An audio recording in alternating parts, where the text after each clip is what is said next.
চাই, অপরাধ শূন্য হয়ে নাম করো, এক নামেই আমি ধরা দেব। কঠিন কে করেছে, ভগবান না আমি? আমার মতো মাদিসজীব বুঝেছে হরি নামে পাপ ক্ষয় হয়, মানে সারাদিন পাপ করব আর সন্ধ্যায় গিয়ে হরি হরি করে প্লাস মাইনাস করে নেব। বলি এতে তুমি আরো জড়িয়ে গেছো। নাম বলে পাপে প্রবৃত্তি, এতে আরো অপরাধে জড়িয়ে গেছো। সুধীজন, নিরপরাধে একবার বলে দেখুন। আচ্ছা, যে গাছটা কাঁচা, কাঁচা গাছকে কেটে 6 মাস জলে চুবিয়ে রাখুন, ভিজিয়ে রাখুন, এরপর তাতে অগ্নিতে দাহ করতে শুরু করুন, অগ্নি জ্বলবে? কথা বলুন, ধোঁয়া হবে। যে গাছটা সারি, তাকে কেটে 6 মাস রোদ্রে শুকাই দেওয়ার পরে যদি আগুন লাগান, একে তো কামনা বাসনায় কাম ক্রোধে ভরা আমার হৃদয়, তারপরে অপর পাপ করলেও তাড়াতাড়ি ক্ষমা হয় নামে, কিন্তু অপরাধ। আচ্ছা, পাপ কেমন জানেন আর অপরাধ কেমন জানেন? পাপ খুব বেশি ক্ষয় হতে সময় লাগে না, কিন্তু অপরাধ অনন্ত জন্ম বয়ে বেড়াতে হবে আপনাকে। খুব ধ্যান দিন শব্দের দিকে। এই পাপ আর অপরাধ আমরা একসাথে গুলিয়ে ফেলি, এক নয়। পাপ কেমন জানেন? গুরু মহারাজ বলেছেন, ফাঁকা ময়দানের মধ্যে কামান ডাকলেন কিছু মানুষের বুকে, মারা যাবে কিনা? ফাঁকা মাঠের মধ্যে কিছু মানুষকে লক্ষ্য করে কামান দাগলেন, তাতে মানুষগুলো মারা যাবে কিনা? কিন্তু ওই মানুষগুলোই যদি কংক্রিটের প্রাচীরের মধ্যে থাকে, পাথরের প্রাচীরের মধ্যে, ওইখানে কামান ডাকুন, কামানের গোলা পর্যন্ত ফিরে আসবে, কিন্তু ওরা মরবে না। বললেন খোলা মাঠে, খোলা মাঠে যে মানুষগুলো আছে এরা পাপী, এদেরকে এক হরি নামের কামান ডাকলে ওই পাপ সব নিহত হয়ে যাবে।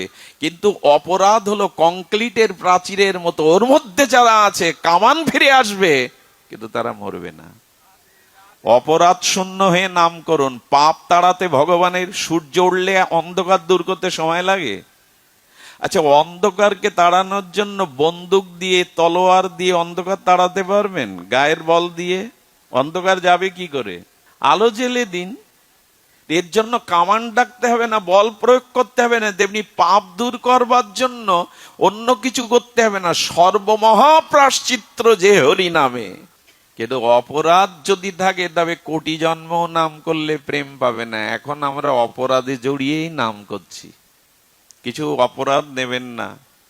এই আসনটা আমার জন্য না, এটা ব্যাসপীঠ, এটা ব্যাসদেবের আসন। এইখানে বসার আগে যদি বলি এত টাকা না দিলে আমি তোমাদের ওখানে পাঠ করতে যাব না, আমার অন্য জায়গায় এরকম দক্ষিণা দেওয়ার লোক আছে, তাহলে তার এই আসনে বসা উচিত না। অপরাধ আমরা অনেক করে বসছি। যদি বলা হয় 70,000 টাকা না দিলে আমি তোমার ওখানে হরিনাম গাইতে যাব না, তবে এটি অপরাধ। অপরাধ আর অপরাধ তো ভরা আমাদের। নিষেধ মানি আমরা, বিধি মানি আমরা। এই জন্য কলিযুগে বন্যার মতো বইছে ভাগবত কথা। বাংলাদেশে এমন কোন গ্রাম নেই যে আজ ভাগবত হচ্ছে না, গিয়ে দেখুন। প্রত্যেক গ্রামে ছোট বৃহৎ আকারে কোথাও না কোথাও হরি কথা, হরিনাম হচ্ছে।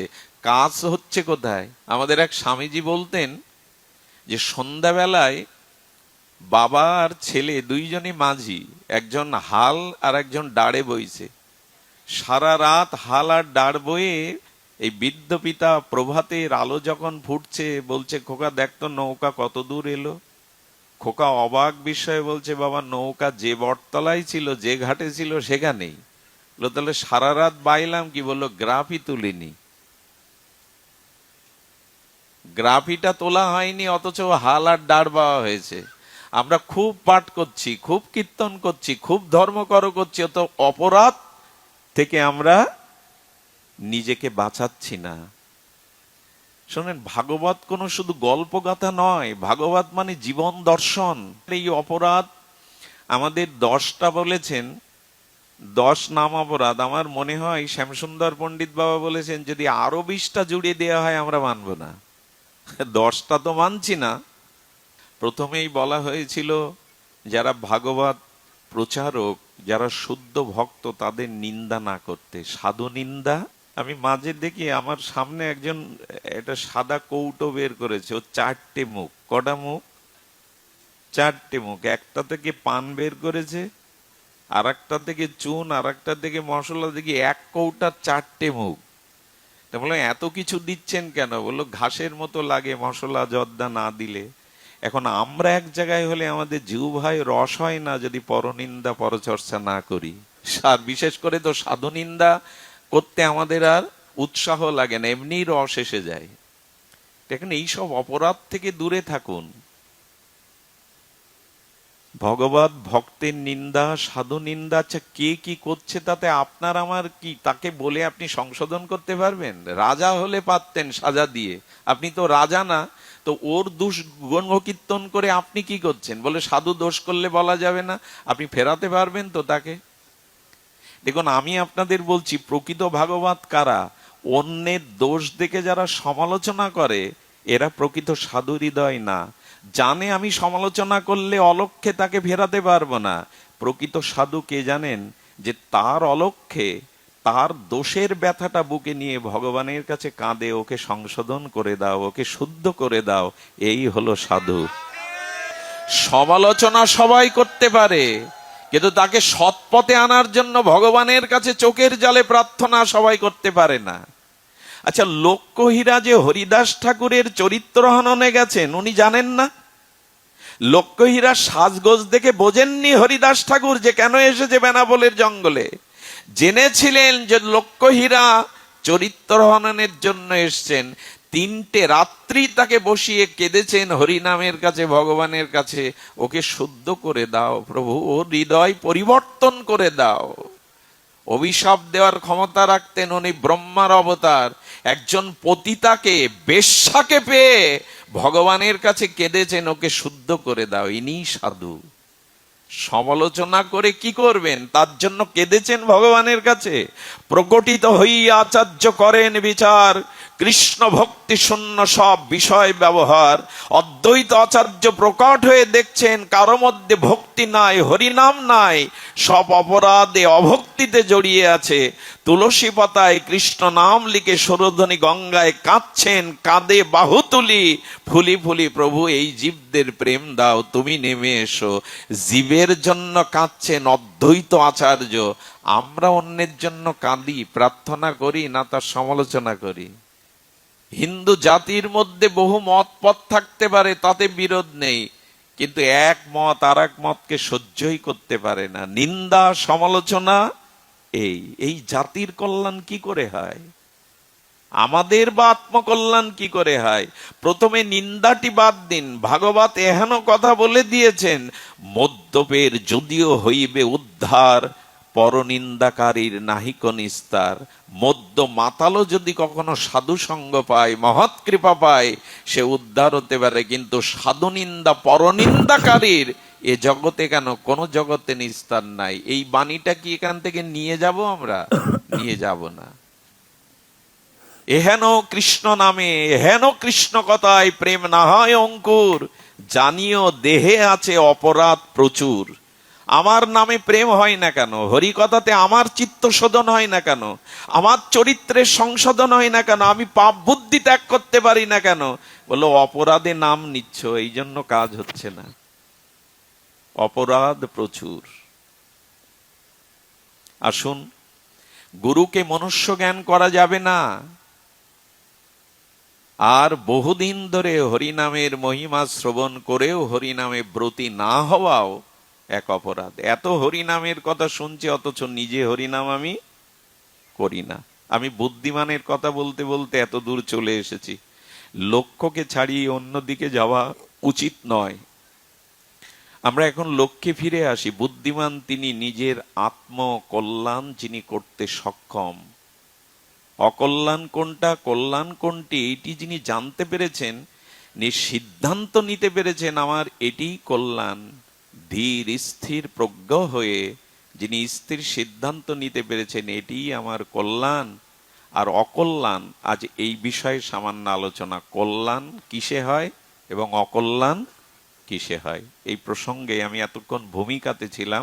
আমরা মূল আলোচনায় প্রবেশ করি। কিসে আমাদের কল্যাণ, কিসে বা অকল্যাণ। প্রথমেই বলি যে গোবিন্দ গীতা বাক্যে, গীতা শাস্ত্রে, সার্বভৌম শাস্ত্রে আমাদের কল্যাণের একটা মহাবাণী দিয়েছিলেন। আমি হাত জোড় করছি বাণীটা হৃদয়ে নেওয়ার জন্য। একটা কথায় আপনার জীবনে পরিবর্তন আনতে পারে যদি শ্রদ্ধালু হয়ে গ্রহণ করেন।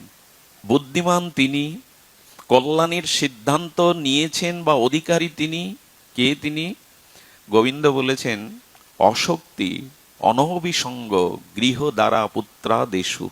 এই সামান্য শব্দটি নিয়েই আজকের আলোচনা। দেখুন বলছেন স্ত্রী পুত্র গৃহ সংসার দেহ গেহ আছে, এখন অশক্তি অনভিসঙ্গ, ভগবানের মুখের বাণী তো খুব মর্মস্পর্শী।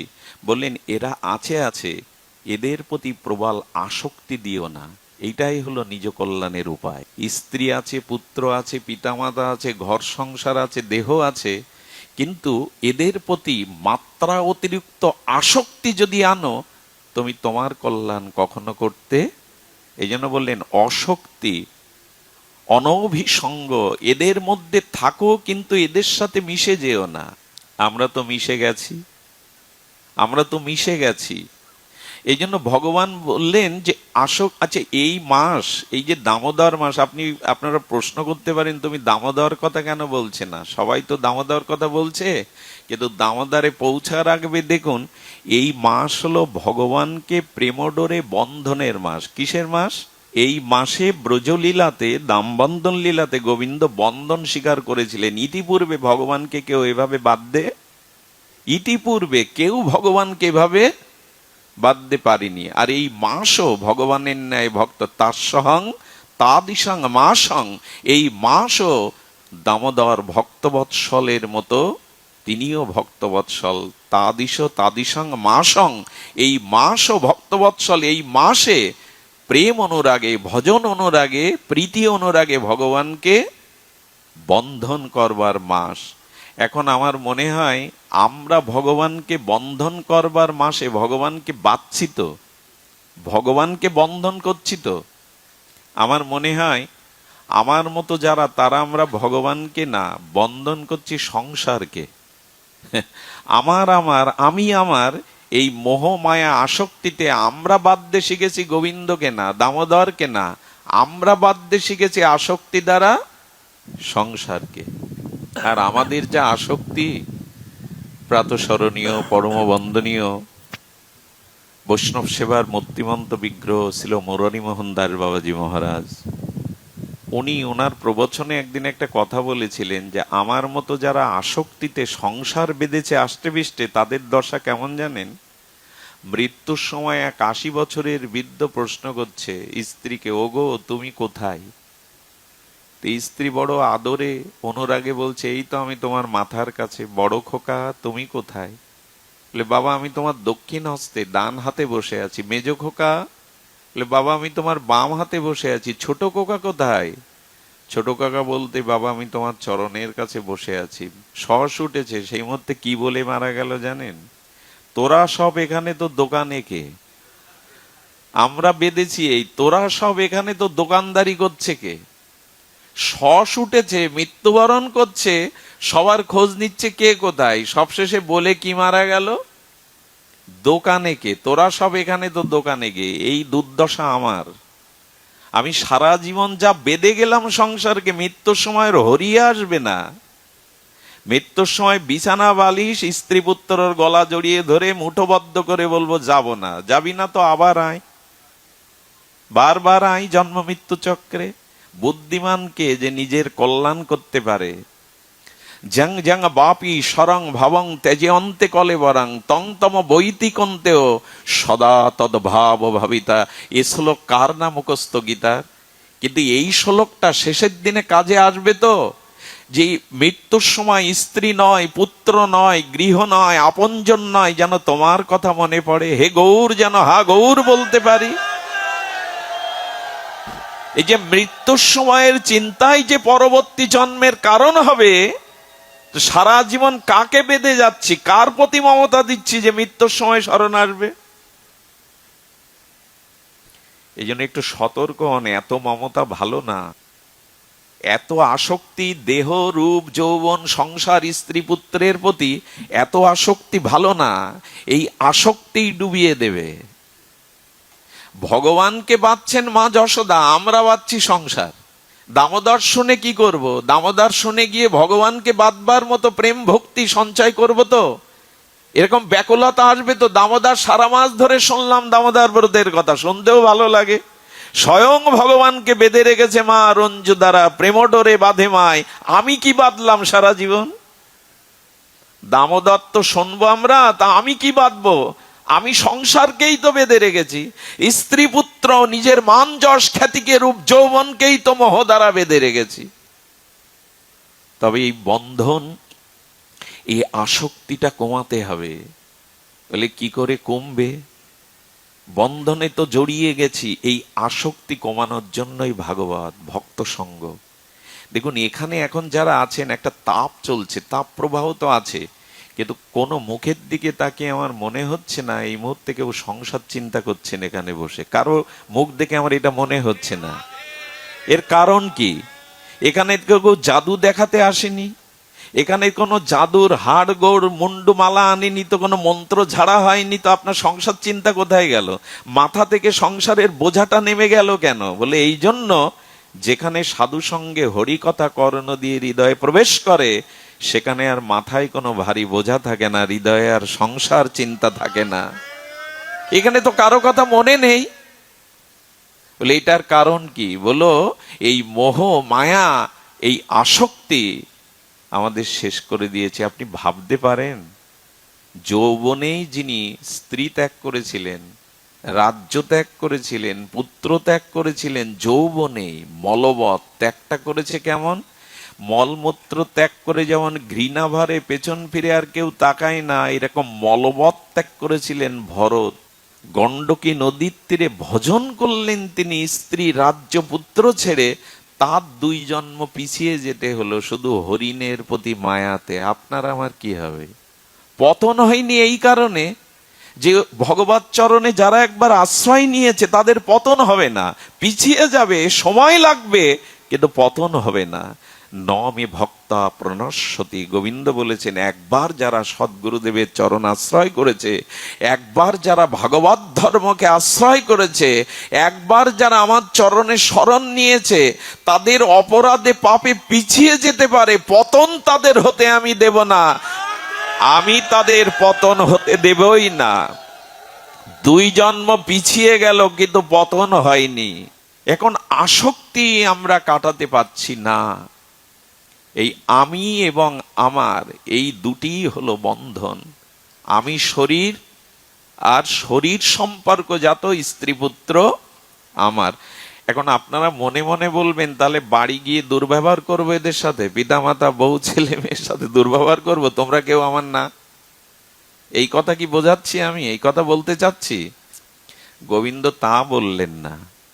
গোবিন্দ বললেন মমতা জাগিয়ে, মায়া জাগিয়ে এদের মধ্যে থেকো না, কর্তব্য জ্ঞানে থাকো। কর্তব্য এক জিনিস আর মমতা এক জিনিস। কর্তব্য কেমন জানেন? কর্তব্য হলো এদের দায় দায়িত্ব ঈশ্বর আমার উপরে ভার দিয়েছেন।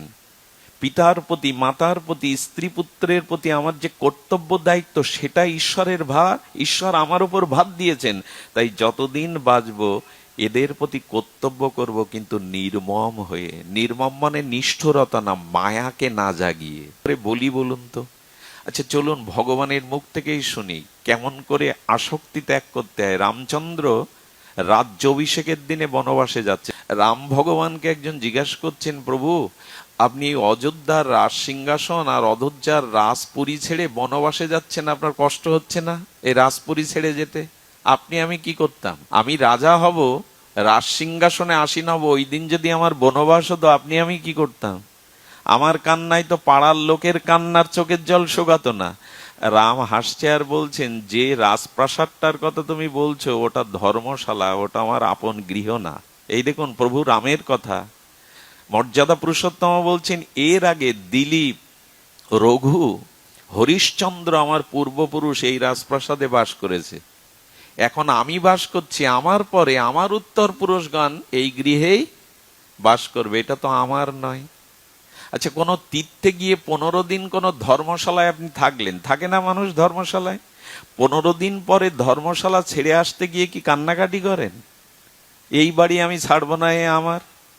কারণ আপনি জানেন এখানে আমি কিছুদিনের জন্য ধর্মশালায় থাকতে এসেছি, চিরদিনের এই ইট কাঠ মাটি আমার না, এই ফ্যান এই খাট আমার না, এই জন্য তো ছেড়ে দিতে কষ্ট হয় না। আচ্ছা, আপনি 2-3 দিন ট্রেনে যাচ্ছেন উত্তরপ্রদেশে, 3 দিন সময় লাগবে কি 2 দিন? ওখানে আপনার খাওয়ার জায়গা আছে, শোয়ার জায়গা আছে, বাথরুম করা, স্নান করার জায়গা আছে, পাশে যাদের পেয়েছেন তাদের সাথে আলাপচারিতায় সম্পর্ক হয়েছে, কাউকে কাকা বলছেন, কাউকে বন্ধু বলছেন। আচ্ছা, যখন স্টেশন আসে তখন কি বলেন এই ঘর, এই বেড, এই সিট, এই আপন আমি ছেড়ে স্টেশনে লাভবো না?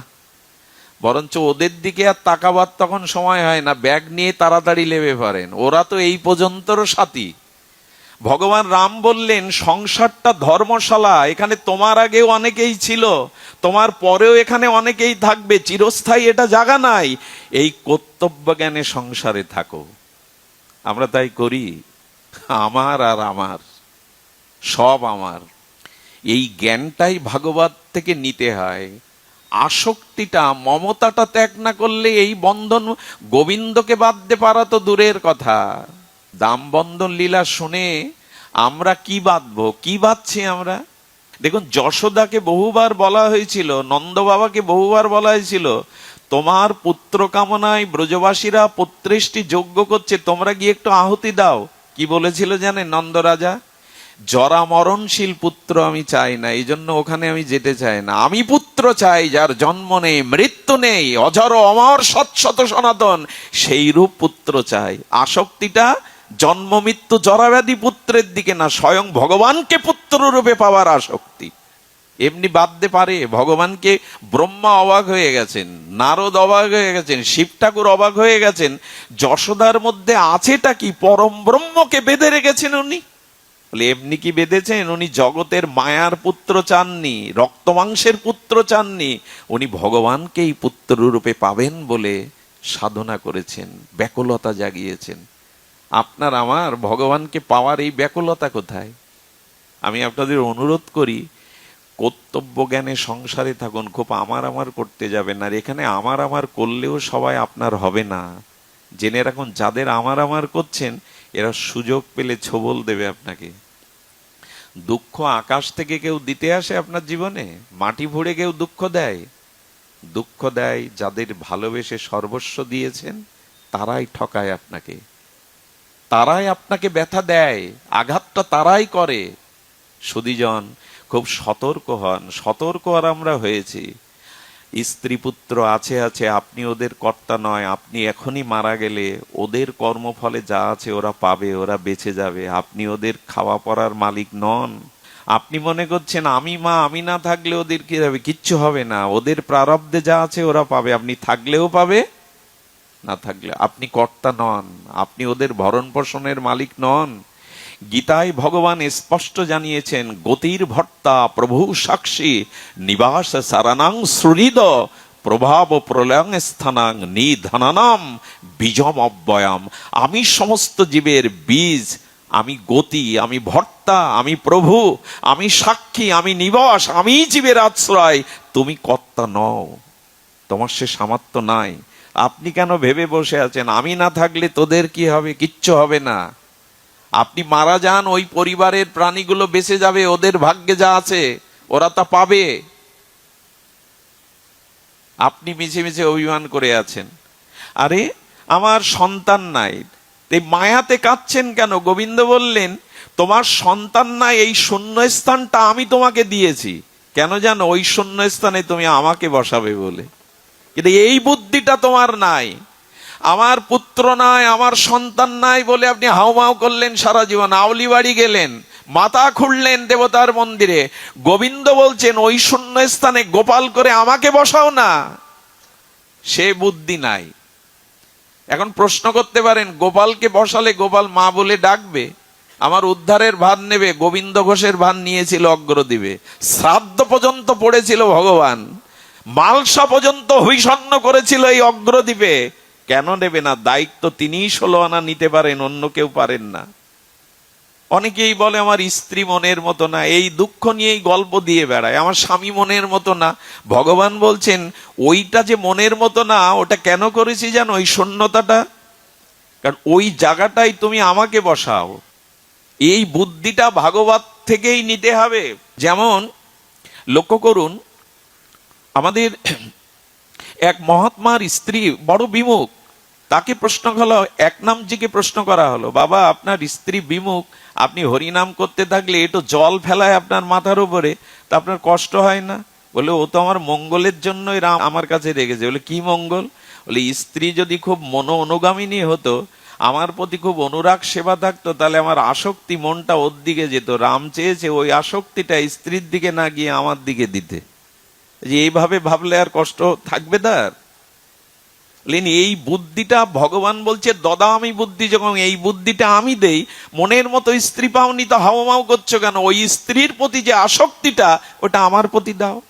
ভগবান চেয়েছেন হয়তো আসক্তি দিলে জড়িয়ে যেতাম, এখন মনের মতো হয়নি মানে আসক্তিটা ভগবানের দিকে দেই। এ চিন্তা করলে আর মাথা ঘুরতে হয়, আর ঝগড়াঝাটি করতে হয়? মঙ্গল সব অবস্থায় হতে পারে, যদি ওই যে বললাম বুদ্ধিমানকে, টাকা থাকলে সে বুদ্ধিমান না, অনেক লেখাপড়া জানলেও নিজের কল্যাণ করতে যে সামর্থ্য তিনি বুদ্ধিমান। আর এই কল্যাণটা তখনই হবে যখন আপনি আপনার কল্যাণটা বুঝতে পারবেন। আর আপনার কল্যাণ সব থেকে বড় আসক্তিটা কমানো, মমতাটা কমানো।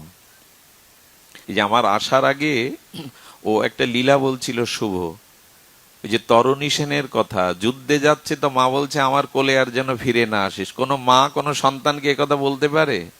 মাকে প্রশ্ন করা হলো, তোমার গর্বের ছেলে তরণী রামের যুদ্ধে যাচ্ছে, 13 বছর বয়স, তুমি আশীর্বাদের বেলায় অভিশাপ দিলে যেমন রামের চরণ থেকে আমার কোলে আর ফিরে না আসিস।